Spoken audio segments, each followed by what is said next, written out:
Dear students, आज का जो हमारा टॉपिक है, हम class 11 physics chapter number 3 circular and rotational motion को लेके जा रहे हैं। आज हम उसका टॉपिक नंबर आर्टिफिशियल सैटेलाइट को क्या करेंगे, डिस्कस करेंगे।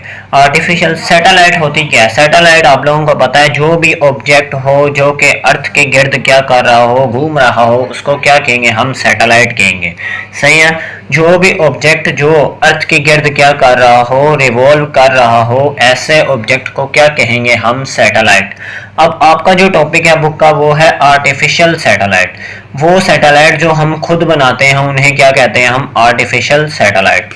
आर्टिफिशियल सैटेलाइट पढ़ने से पहले हमें नेचुरल सैटेलाइट का पता होना चाहिए कि सैटेलाइट नेचुरली तौर पे क्या होती है। तो मैंने उसके लिए आपकी बुक की डिफाइन लिखी है। Object that naturally revolves around the earth is called natural satellite. वो ऑब्जेक्ट जो कुदरती तौर पे अर्थ के गिर्द क्या कर रहे हैं, रिवॉल्व कर रहे हैं, ऐसे ऑब्जेक्ट्स को क्या कहते हैं? हम नेचुरल सैटेलाइट्स कहते हैं। ठीक है बच्चों। उसके बाद इसकी एग्जांपल आपकी बुक डिस्कस करती है। मून है हमारे पास, चांद जो है वो सूरज के गिर्द क्या करता है? रिवॉल्व करता है। तो हमारे पास चांद जो है अर्थ के गिर्द क्या करता है? रिवॉल्व करता है। तो ये किस किस एग्जांपल हो जाएगी? हमारे पास नेचुरल सैटेलाइट की एग्जांपल हो जाएगी।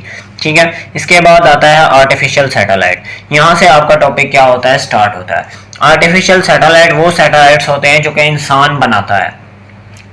जैसे एलोन मस्क की कंपनी है कि स्पेस एक्स, वो जो सैटेलाइट्स बनाती है, और वो कौन से सैटेलाइट्स हैं हमारे पास? Artificial satellite. और उन सैटेलाइट्स को स्पेस में क्या किया जाता है? लॉन्च किया जाता है। तो हमारे पास क्या आ जाएगा? द मैन दैट रिवॉल्व्स, क्या आ जाएगा? That revolves around the earth is called artificial satellite. ठीक है बच्चों। वो ऑब्जेक्ट जो कि इंसान बनाए और वो अर्थ के गिर्द क्या करें? घूमे, रिवॉल्व्स करें, ऐसे सैटेलाइट्स को क्या कहते हैं? हम आर्टिफिशियल सैटेलाइट। इसके एग्जांपल में कम्युनिकेशन सैटेलाइट्स आ जाती हैं, जियो स्टेशनरी सैटेलाइट्स आ जाती हैं, और हमारे पास डिटेक्टिव सैटेलाइट्स आ जाती हैं जो कि हमारे पास चीज़ों को क्या करती हैं? डिटेक्ट करती हैं। उसके बाद आपकी बुक जो है इसके क्रिटिकल वेलोसिटी का जिक्र करती है। किसका जिक्र करती है? क्रिटिकल वेलोसिटी का। क्रिटिकल वेलोसिटी क्या होती है? ठीक है। अब इसके बारे में क्या करते हैं? कुछ इन्फॉर्मेशन डिस्कस करें। अब ये लेट्स सपोज आप लोग डिस्कस करें। ये मेरे पास क्या है? स्पेस है। स्पेस है, और ये हमारी क्या है? अर्थ है, और ये इसका क्या है? फर्स्ट ऑर्बिट है। फर्स्ट ऑर्बिट है। अब देखिए, हमने क्या बनानी थी? Artificial satellite. और आर्टिफिशियल सैटेलाइट को हमने सूरज अर्थ के गिर्द क्या करना था? रिवॉल्व करवाना था। ठीक है। अब देखिए, वो हमारे पास मिनिमम वेलोसिटी हमारे पास वो ताकत, वो स्पीड जो हमें चाहिए एक सैटेलाइट को किधर भेजने के लिए? अर्थ के फर्स्ट ऑर्बिट में भेजने के लिए, कि वो अर्थ के गिर्द क्या करे? रिवॉल्व करे। ठीक है। ऐसी मिनिमम वेलोसिटी को क्या कहते हैं? हम क्रिटिकल वेलोसिटी कहते हैं। ठीक है बच्चों। अब देखिए, ये मेरे पास क्या है? सैटेलाइट है। इसको मैंने जमीन से लॉन्च करना है और अर्थ के गिर्द क्या करना है? रिवॉल्व करवाना है। अब जब मैं क्या करूंगा? इसको वो वेलोसिटी दूंगा जिससे ये अर्थ के गिर्द जाके फर्स्ट ऑर्बिट में क्या करे? रोटेट करे, रिवॉल्व करे। ऐसे वेलोसिटी को क्या कहेंगे? हम क्रिटिकल वेलोसिटी कहेंगे। समझ लगी? ये वेलोसिटी कौन सी है? हमारे पास क्रिटिकल वेलोसिटी है। इसकी डेफिनेशन क्या होगी? The minimum velocity that is required to put a satellite into the orbit near the earth is called critical velocity। वो हमारे पास वेलोसिटी जो एक सैटेलाइट को अर्थ के नियरेस्ट ऑर्बिट में पुट करने के लिए चाहिए, वो वेलोसिटी हमारे पास क्या कहलाती है? क्रिटिकल वेलोसिटी कहलाती है। अब आपकी बुक आर्टिफिशियल सैटेलाइट की कुछ हमारे पास डेरिवेशन डिस्कस करती है, वो आपके साथ क्या करते हैं? अब स्टूडेंट्स देखिएगा कि आपको पता है जो भी चीज़ सर्कुलर पाथ में क्या करती है? रोटेट करती है। तो उसमें हम पीछे एक टॉपिक पढ़ के आए थे सेंट्रीपिटल फोर्स का। तो उसमें कौन सी फोर्स एग्जिस्ट करती है? सेंट्रीपिटल फोर्स एग्जिस्ट करती है। ठीक है। अब ये जो सेंट्रीपिटल फोर्स है, ये इस सैटेलाइट के केस में भी क्या करेगी? एग्जिस्ट करेगी। तो आप लोगों को पता है सेंट्रीपिटल फोर्स का फॉर्मूला क्या होता है? Fc is equal to mv square divided by r होता है। ठीक है बच्चों। ठीक है। हमारे पास सेंट्रीपिटल फोर्स का फॉर्मूला क्या होता है? Fc is equal to mv square over r। अब ये फॉर्मूला हम यूज करेंगे और इससे हम क्या निकालेंगे? क्रिटिकल वेलोसिटी निकालेंगे, जिस वेलोसिटी से हमारे पास जो सैटेलाइट है वो अर्थ के गिर्द क्या कर रहा है? रिवॉल्व कर रहा है। अब ये हमारे पास इधर ही डायग्राम को मैं रहने देता हूँ, आपको दिखाता रहूँगा। ये देखिए इसका फॉर्मूला मैं यहाँ डेरिवेशन लिखता हूँ। सबसे पहले डेरिवेशन में क्या लिखूंगा, ये क्रिटिकल सेंट्रीपिटल फोर्स का फॉर्मूला लिखूंगा, Fc is equal to mv² divided by क्या हो जाएगा r। आपको पता है फोर्स किसके इक्वल होती है, वेट के इक्वल होती है, और वेट का फॉर्मूला क्या होता है, mg होता है। ठीक है बच्चों, अब ये फोर्स हमारे पास Fc है, इसको मैं रिप्लेस कर सकता हूँ mg से, तो वही मैं करूंगा, इसकी जगह लिख दूंगा mg is equal to mv² divided by क्या हो जाएगा, r हो जाएगा। ठीक है, अब आगे देखिए, ये हमारे पास m ये वाला जो है इस m से क्या हो जाएगा, कैंसिल हो जाएगा। पीछे क्या बचा हमारे पास, g is equal to v² divided by क्या हो जाएगा, r हो जाएगा। ठीक है बच्चों, अब देखिएगा ये हमारे पास जो r है, ये मैंने अभी आपको बताया है, नहीं बताया तो ये सुन लें कि हमारे पास जो r है वो है रेडियस ऑफ अर्थ। अर्थ का रेडियस क्या कहलाएगा, यहाँ r कहलाएगा। ठीक है, हमारे पास सेंट्रीपिटल फोर्स क्या होती है, सर्कुलर पाथ में जो रेडियस होता है वो किसका होगा, हमारे पास यहाँ अर्थ का होगा। तो मैं इसको रिप्लेस करता हूँ, यहीं कर लेता हूँ आगे कि g इज इक्वल टू हमारे पास क्या हो जाएगा, v² डिवाइडेड बाय क्या हो जाएगा, कैपिटल R हो जाएगा। ठीक है बच्चों, ये आप लोगों ने एज इट इज क्या करना है, नोट डाउन करना है। ये देखिए छोटी सी डेरिवेशन है कि सबसे पहले हमने सेंट्रीपिटल फोर्स का फॉर्मूला लगाया। वो किस वजह से लगाया कि सैटेलाइट जो है हमारे पास सर्कुलर पाथ में क्या कर रहा है, रोटेट कर रहा है। तो हमने फोर्स को किससे रिप्लेस कर दिया, mg से। mg is equal to mv² हो जाएगा डिवाइडेड बाय r, और हमारे पास m जो है m से क्या हो जाएगा, कैंसल, पीछे जो बचेगी वैल्यू वो ये बचे। अब देखिए जो हमारे पास बची थी g is equal to v² divided by r, हमने r को किससे रिप्लेस कर दिया था, कैपिटल R से। तो वो हम लिख लेते हैं कि हमारे पास क्या हो जाएगा, g is equal to v² divided by क्या हो जाएगा, कैपिटल R हो जाएगा। अब ये R यहाँ डिवाइड हो रहा है तो इक्वल की दूसरी तरफ जाके क्या हो जाएगा, मल्टीप्लाई। तो हमारे पास जो वेलोसिटी आएगी, वेलोसिटी का स्केयर है हमारे पास अभी, इज इक्वल टू हमारे पास g इंटू क्या हो जाएगा, R हो जाएगा।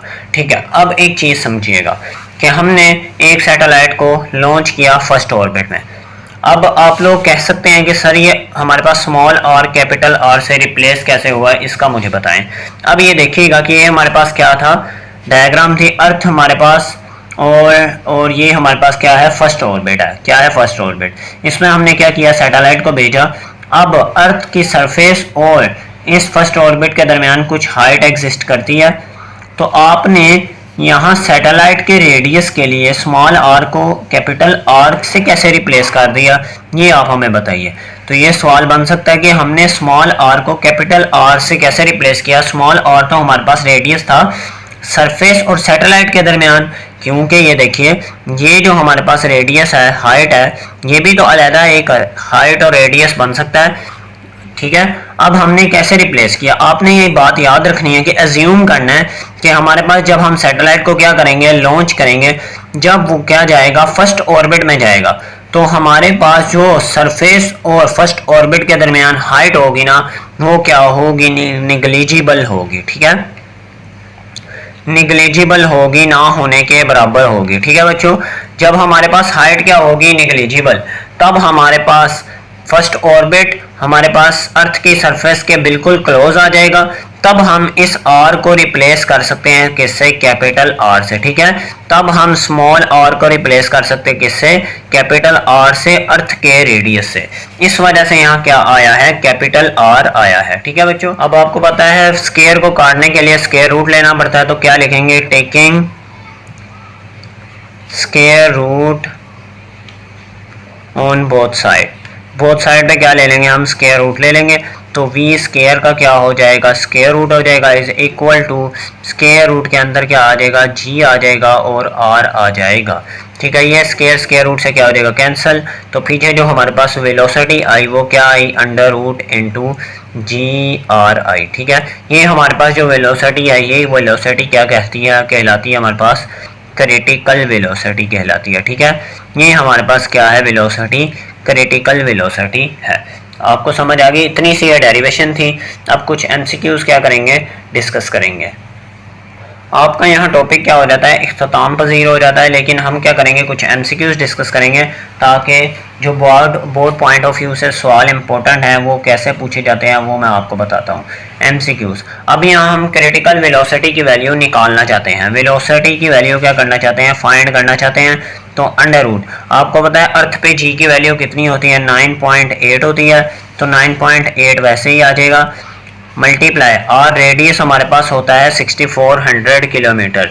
कितना होता है हमारे पास, 6400 किलोमीटर होता है। ठीक है बच्चों, ये आप लोगों को इस अर्थ का क्या है, रेडियस है।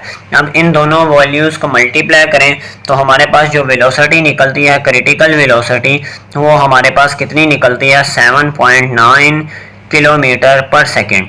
कितनी निकलती है, आप लोग पहले लिख लें, 7900 मीटर पर सेकेंड निकलती है वेलोसिटी। ठीक है, 7900 मीटर पर सेकेंड क्या निकलेगी, वेलोसिटी निकलेगी। कौन सी, क्रिटिकल वेलोसिटी।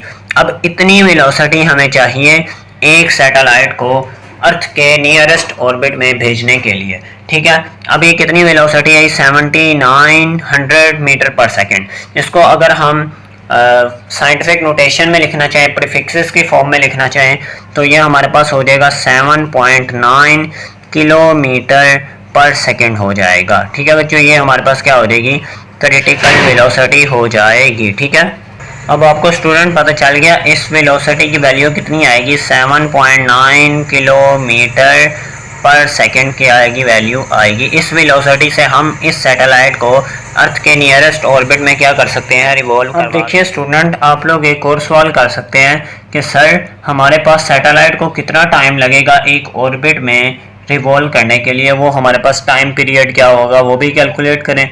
तो हम वो अभी निकालते हैं। पहले ये देखिए कि हमारे पास जो इंपॉर्टेंट पॉइंट बन रहे थे वो थे, हमारे पास जी की वैल्यू कितनी थी, 9.8, रेडियस हमारे पास था 6400 किलोमीटर, वेलोसिटी हमने निकाली कितनी, 7.9 किलोमीटर पर सेकेंड। ठीक है, अब हम क्या करेंगे, टाइम पीरियड कैलकुलेट करेंगे और 2-3 और चीज़ें क्या करेंगे, डिस्कस करेंगे। पहले जो हम क्या करते हैं, टाइम पीरियड को क्या कर लेते हैं, कैलकुलेट कर लेते हैं। अब देखिए टाइम पीरियड हमारे पास आपको फॉर्मूला आता है कि इसका डिस्टेंस का फॉर्मूला होता है S is equal to V multiply by T। क्या होता है, T होता है। अब यहाँ से T को निकालना है, T क्या हो जाएगा, S डिवाइडेड बाय क्या हो जाएगा, V हो जाएगा। अब देखिए यहाँ हमारे पास S, जो हमारे पास ये देखिए सर्कल का डिस्टेंस था, पूरे सर्कल का जो डिस्टेंस होता है, पूरे सर्कल का जो सरकमफेरेंस होता है वो किसके इक्वल होता है, 2 पाई इंटू आर के इक्वल होता है, याद है ना। तो ये हमारे पास एस किसके इक्वल हो जाएगा, 2 पाई आर के इक्वल हो जाएगा। वेलोसिटी हमारे पास वैसे ही रहेगी नीचे। अब देखिए ये जो हमारे पास टाइम पीरियड आया, इसको टी से रिप्लेस कर दें और ये आ गया हमारे पास 2 पाई आर डिवाइडेड बाय क्या हो जाएगा, वी। अब यहाँ हम वैल्यूज पुट करते हैं और टाइम पीरियड क्या करते हैं, कैलकुलेट करते हैं। टाइम पीरियड वैसे ही रहेगा, इज इक्वल टू 2, पाई की वैल्यू कितनी होती है, 3.14। हमारे पास आगे रेडियस कितना था, हमारे पास अभी बताया ऊपर 6400 किलोमीटर। 6400 किलोमीटर में 10 की पावर क्या आ जाएगी हमारे पास, 3 डिवाइडेड बाय वेलोसिटी हमारे पास कितनी आई थी, 7.9 kilometre per second, which is equal to 7900 metre per second.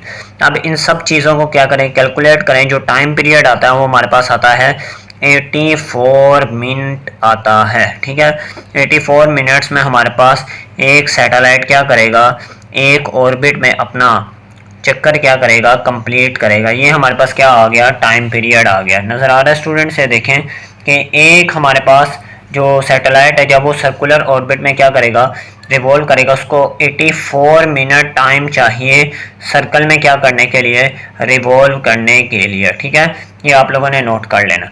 अब ये 3-4 और एमसीक्यूज़ हैं वो मैं आपको बताता हूँ। अब ये देखिए, ये मेरे पास क्या है, अर्थ है और उसके मैंने एक ऑर्बिट, फर्स्ट वाला ऑर्बिट ये बनाया है। ये कौन सा ऑर्बिट है, फर्स्ट ऑर्बिट है। अब ये समझिएगा, ये मेरे पास क्या है, अर्थ है। अर्थ की सरफेस के और सेंटर के दरमियान जो हमारे पास डिस्टेंस होता है वो क्या कहलाता है, रेडियस।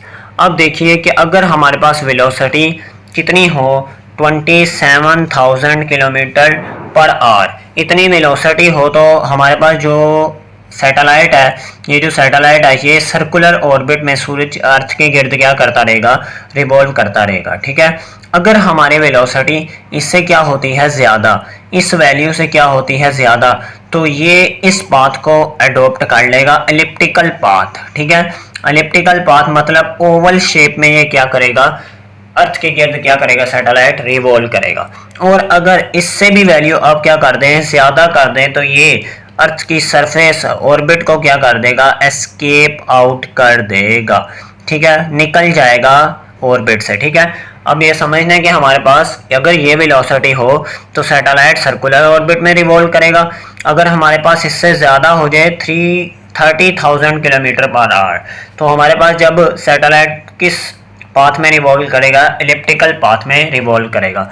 अगर इससे भी ज़्यादा हो जाए वैल्यू 40,000, आप समझ लें 40,000 हो जाए, तब हमारे पास ये जो सैटेलाइट है ये इस ऑर्बिट को क्या कर देगा, छोड़ देगा। ठीक है, ये 3-4 MCQs थे, आप लोगों ने क्या करने हैं, नोट करने हैं। अब बुक का लास्ट पैराग्राफ देखिए, बुक के लास्ट पैराग्राफ में कहता है अगर हम ये देखिए, अगर हम इस वेलोसिटी, ये जो हमारे पास क्या थी, वेलोसिटी थी, ये इस वेलोसिटी, ये जिस स्पीड से हमारे पास सैटेलाइट मूव कर रहा था, क्रिटिकल वेलोसिटी, इस वेलोसिटी को क्या करें, ज़्यादा करें, तो हमारे पास जो हाइट होगी ना सैटेलाइट की, वो क्या हो जाएगी, कम हो जाएगी। ठीक है, ये देखिए, ये हमारे पास इनवर्स का रिलेशन है, वेलोसिटी हाइट के साथ इनवर्स के रिलेशन में आती है, बुक वाला आपका कहता है।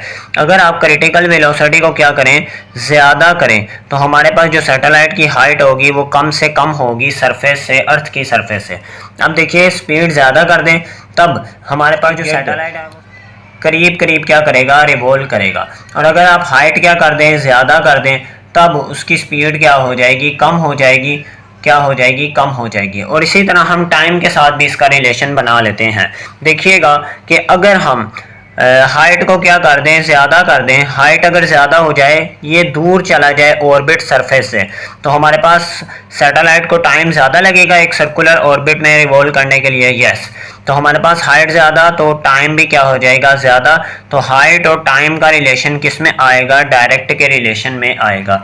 ठीक है बच्चों, ये आप लोगों ने नोट कर लेना है। और हमारे पास जो एक सैटेलाइट को हाइट रिक्वायर होती है एक सर्कुलर ऑर्बिट में रिवॉल्व करने के लिए, वो होती है हमारे पास 400 किलोमीटर। ठीक है, हमारे पास 400 किलोमीटर होती है हमारे पास वो हाइट जिससे एक सैटेलाइट क्या करता है, सर्कुलर ऑर्बिट में क्या करता है, रिवॉल्व करता है। आगे आपकी बुक MCQs में डिस्कस करती है कि हमारे पास जो हमारी अर्थ पे 24 सैटेलाइट हैं वो कौन सी है, GPS सैटेलाइट हैं। कौन सी है, ग्लोबल पोजीशनिंग सिस्टम वाली सैटेलाइट हैं, जिनके ज़रिए हम अपने लोकेशन को क्या करते हैं, ट्रैक करते हैं, जिनके ज़रिए हम क्या करते हैं, लोकेशन को क्या करते हैं, फाइंड करते हैं। GPS satellite, global positioning system की सैटेलाइट कितनी है हमारे पास, 24। ये आप लोगों ने MCQs के लिए क्या करना है, तैयार करना है। इस तरह ये टॉपिक आपके क्या हो जाता है, कंप्लीट हो जाता है। उम्मीद है आप लोगों को अच्छे तरीके से क्या आई होगी, समझ आई होगी। Thank you so much for watching. मिलेंगे नेक्स्ट वीडियो में नेक्स्ट टॉपिक के साथ। अल्लाह हाफिज़ स्टूडेंट्स।